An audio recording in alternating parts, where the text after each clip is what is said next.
সংসদে হাসনাত আব্দুল্লাহ এমন কি বলল যেটার কারণে পুরা বসুন্ধরা গ্রুপ হাসনাতের বিরুদ্ধে লেগে গেছে।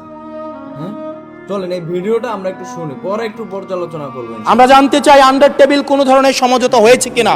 যদি সমঝোতা না হয়ে থাকে তাহলে তাদের বিরুদ্ধে আইনগত ব্যবস্থা নিতে বাধাটা কোথায় সেটা বাংলাদেশের মানুষের সামনে প্রকাশ করতে হবে। মাননীয় স্পিকার, আমরা দেখেছি অন্তর্বর্তীকালীন সরকারের সময় বসুন্ধরার পুত্র সুবহান দেশে ঢোকার সাহস পায় নাই, আমরা দেখেছি আনবির দেশে ঢোকার সাহস পায় নাই। কিন্তু এই সরকার নির্বাচিত হয়ে আসার পরে আমরা দেখেছি সদর্বে এই সুবহানের পুত্র এই সব দেশে ঢুকেছে। মাননীয় স্পিকার, অন্তর্বর্তীকালীন সরকারের সময় দুর্নীতি দমন কমিশন বসুন্ধরার বিরুদ্ধে মামলা করেছে। আমরা দেখেছি এই মামলার কি অগ্রগতি হয়েছে সেটা আমরা জানতে চাই আন্ডার টেবিল কোনো ধরনের সমঝোতা হয়েছে কিনা। যদি সমঝোতা না হয়ে থাকে তাহলে তাদের বিরুদ্ধে আইনগত ব্যবস্থা নিতে বাধাটা কোথায় সেটা বাংলাদেশের মানুষের সামনে প্রকাশ করতে হবে। মাননীয় স্পিকার, অন্তর্বর্তীকালীন সরকার এই বসুন্ধরা গ্রুপ যারা বিদেশে টাকা পাচার করেছে, মানুষের সম্পদ দখল করেছে এবং মিডিয়ার মধ্য দিয়ে আওয়ামী লীগের তাকে যারা বৈধতা দিয়েছে তাদের খুঁটির জোর কোথায় সেটা আমরা জানতে চাই। মাননীয় স্পিকার, আমরা মাননীয় স্পিকার অবশ্য শুনতে পেয়েছি, বললে অবশ্য অনেকে রাগ করে। মাননীয় সদস্য, আপনার সময় শেষ হয়ে গেছে, তারপরেও চিফ হুইপ মহোদয় অনুরোধ করেছেন আরো 3 মিনিট বাড়ানো হলো। থ্যাংক ইউ মাননীয় স্পিকার।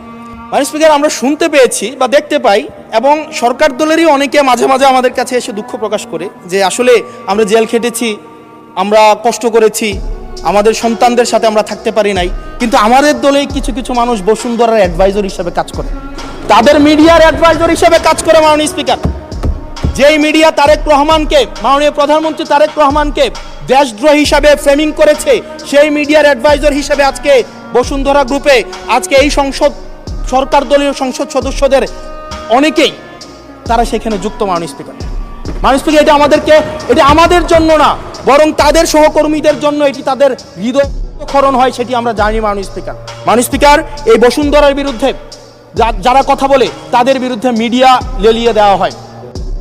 কথা হইতে আছে যে সংসদে হাসনাত আব্দুল্লাহ দাঁড়িয়ে ঋণ খেলাপিদের বিরুদ্ধে, ঋণ খেলাপি সে যে হোক, বাংলাদেশের ডন মাফিয়া সব থেকে বড় গুন্ডা হোক, কিন্তু সে ঋণ খেলাপি, তাকে ঋণ খেলাপি বলতে হবে।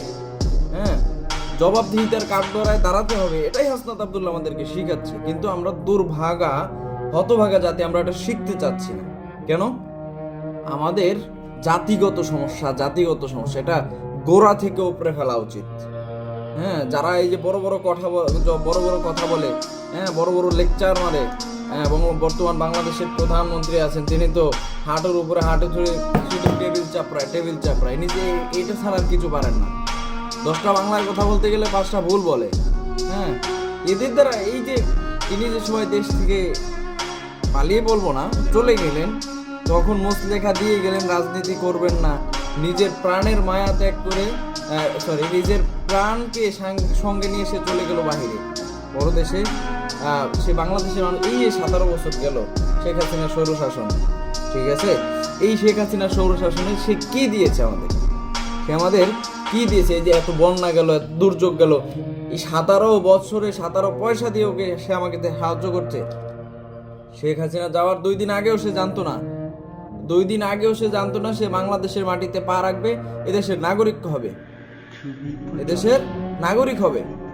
তাহলে এই সমস্ত মানুষের দ্বারা আমরা কি উন্নয়ন আশা করতে পারি? কি মানুষের খেদমত করবে? যাই হোক, হাসনাত আব্দুল্লাহ কিন্তু পুরো আগুন ধরাই দিয়েছে। মাশাআল্লাহ। এরকম বাঘা নেতা যদি আরো কিছু থাকতো, পুরো সংসদ টাইট হয়ে যেত, পুরো দেশ চেঞ্জ হয়ে যেত। ইনশাআল্লাহ হাসনাত আব্দুল্লাহর মতো আমরা গড়ে উঠবো ইনশাআল্লাহ। এই প্রজন্ম হাসনাত আব্দুল্লাহ সবাই, ওসমান হাদি সবাই, ওসমান হাদি হত্যার বিচার চাই। জাস্টিস ফর হাদি, ইনকিলাব জিন্দাবাদ।